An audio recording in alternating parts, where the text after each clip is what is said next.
Everyone says downsizing makes life simpler, but a lot of homeowners, it actually makes it harder. I know that sounds backwards, but after helping families for 20 years and specifically asking them what they struggled with the most, I can tell you why smaller doesn't make it easier. And today I'm going to share 10 mistakes to avoid and real life practical solutions that you can easily implement yourself that make this so much easier for you. So let's start with the money talk. Most people assume I'm selling a bigger home and buying something smaller, I'll save money, right? Not always. Smaller doesn't always mean cheaper. New ranches, condos, or 55 plus communities often come with a premium price, HOA fees, and sometimes even higher taxes per square foot. Then there's the real cost of selling, agent commissions, closing costs, repairs, cleaning, staging, and of course, moving. A local move can run about $1,500 to $3,000. Cross country, upwards of $8,000 or more. And then comes these small things, storage units, new furniture that actually fits. Target runs in the oops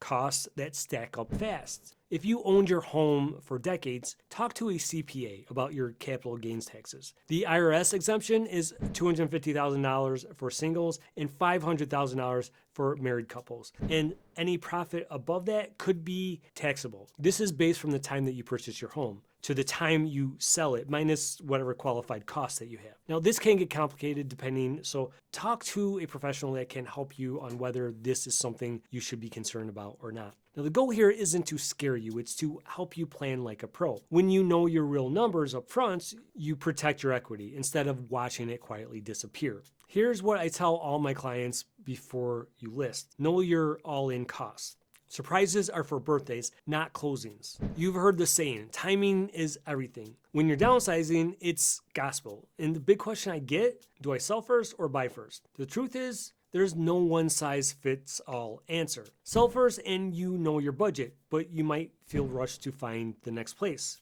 Buy first and you control your move-in date, but you could end up juggling two properties for a while. Your realtor will be able to give you more specific guidance here based on the situation.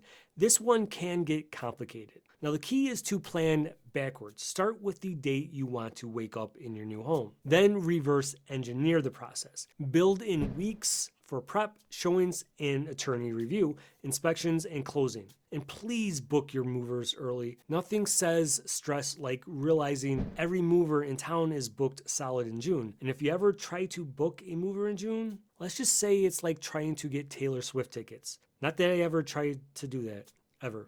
Sometimes the plan does get thrown off by one thing, or movers canceling. That's why I always tell folks to give themselves a cushion of time. It saves so much stress. A strong realtor, a lender who communicates, and an organized family member can make all the difference. When the timing's right, you control the move. The move doesn't control you. Here's a classic one. You find that perfect match. Move in, and you realize your furniture looks like it came from a giant's house. Square footage can lie. Two different homes with the same number on paper can feel totally different depending on layout, ceiling height, and storage. Now, before you fall in love, measure everything. Room dimensions, doorway width, hallway turns, the closet depth, even garage height if you drive a larger vehicle. Now, when you're downsizing, think function first, nostalgia second. Keep what fits your new life, not just your old space. If you're losing a basement or an attic, get creative. Shelving in the garage, under bed bins, or multi-purpose furniture. That hides storage. And while you're planning, think ahead. Main level laundry, fewer stairs,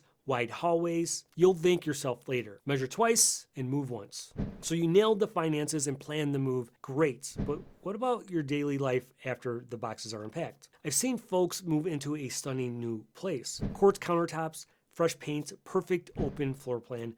And 3 months later, when I call to check in on them, they say, Ray, I can hear my neighbor sneeze.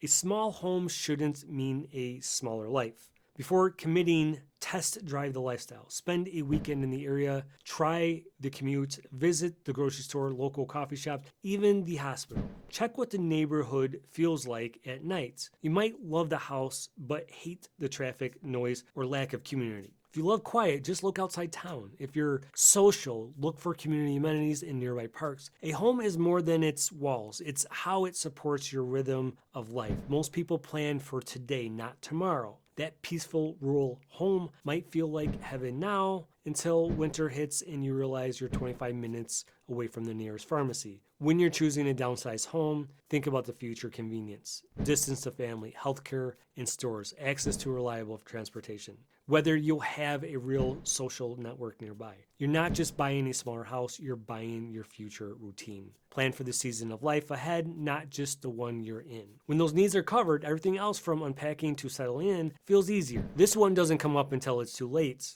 Ask yourself, can this home adapt to me as I age? Not every property can handle a ramp, grab bars, or walk-in shower without a major remodeling.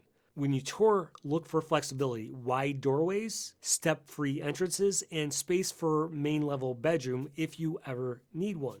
If you're buying new, ask about the universal design features. Things like lever handles, zero-step entries, and reinforced bathroom walls that can hold grab bars later.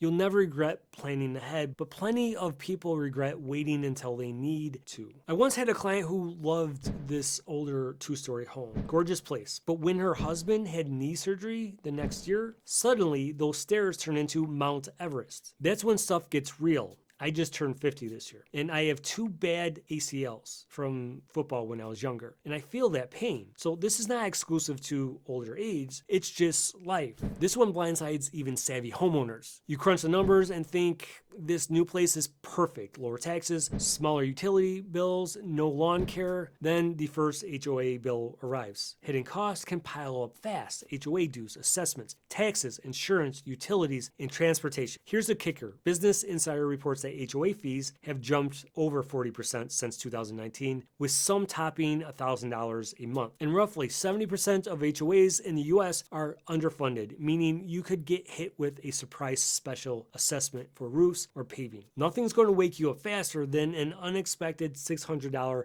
HOA bill. That's the kind of coffee you don't need. Now, outside of that, remember taxes vary by town, sometimes dramatically, and moving further out to save money can backfire when gas prices and long drives start adding up. Now, before you sign, go line by line. HOA dues, what they actually cover, property tax estimates, insurance differences, utilities, and transportation costs. You're not just buying a home, you're buying its monthly habits. All right, let's be honest. This one hits everyone, and it's not the moving truck that breaks you down. It's the boxes. Every photo, every chair, every drawer full of, I might need that someday. I've seen clients breeze through finances, but freeze when it comes time to part with their furniture their kids don't even want. And I get it. It's not just stuff. It's stories. The trick starts small. One closet, one room, one box. Momentum makes the emotional part easier. And here's the mindset shift that changes everything. Don't ask, what should I get rid of? Ask, what belongs in my next home? I've sat at kitchen tables with clients who can negotiate a 6-figure deal, but freeze when they get to the box of old Christmas ornaments. I get it. It's not clutter, it's memories. That's why I always say, keep the story, not the stuff. If I could just give you one piece of advice to anyone thinking about downsizing, it's this. Don't wait too long. I've heard it countless times. We're thinking about it, maybe next year, then a health issue, a job change, or a repair bill forces the decision. Downsizing should be a proactive choice, not a reaction to a crisis. Start early, ideally 6 to 12 months before you plan to move. Use the time to declutter, research markets, organize finances, and line up your move strategy. You don't have to decide today, but start exploring. Walk through open houses. Talk to your lender. Just move from thinking to doing something small. Future you will thank you for starting when it's still your choice. This last one might be the hardest of them all. Selling your home isn't just a financial move, it's emotional. You're not just leaving walls and floors, you're leaving chapters of your life. Holiday milestones, the sound of kids down the hallway, those memories stay with the house for a while. I've watched clients hold it together through inspections, closings, only to stand in an empty living room and feel like it all hit at once. And that's okay. That's normal. You might feel a mix of sadness, pride, and even guilt, wondering if you did the right thing. But remember, downsizing isn't about losing something. It's about gaining freedom, freedom of time, energy, and peace of mind. Honor what that home meant, but celebrate what's ahead. Letting go doesn't mean losing. It means living lighter. I've stood next to homeowners during final walkthroughs, watching them touch a wall where their kids' height marks used to be. That moment hits everyone. You're not saying goodbye to home. You're saying thank you to an important chapter in your life. Downsizing isn't about giving up space. It's about gaining freedom. Freedom from maintenance, clutter, and rooms you don't use. Freedom to focus on what truly matters in the next season of your life. It's not always simple. It's emotional. It's logistical. And yes, can be overwhelming, but it doesn't have to be if you plan early, understand your costs, and think ahead. This move can actually feel empowering. I've helped countless homeowners through the exact transition, and almost all of them say the same thing afterwards. I wish we've done this sooner. So if downsizing is even on the radar, whether 6 months or 2 years from now, start that conversation early. Now, if this video helped you, please drop me a comment below, just so I know to continue providing similar content on topics like these. Also, tell me what your biggest worries are about possibly making a move like this. Now, if you'd like to get a hold of me personally, all my contact information is in the description below. Thanks for taking time, and see you in the next one.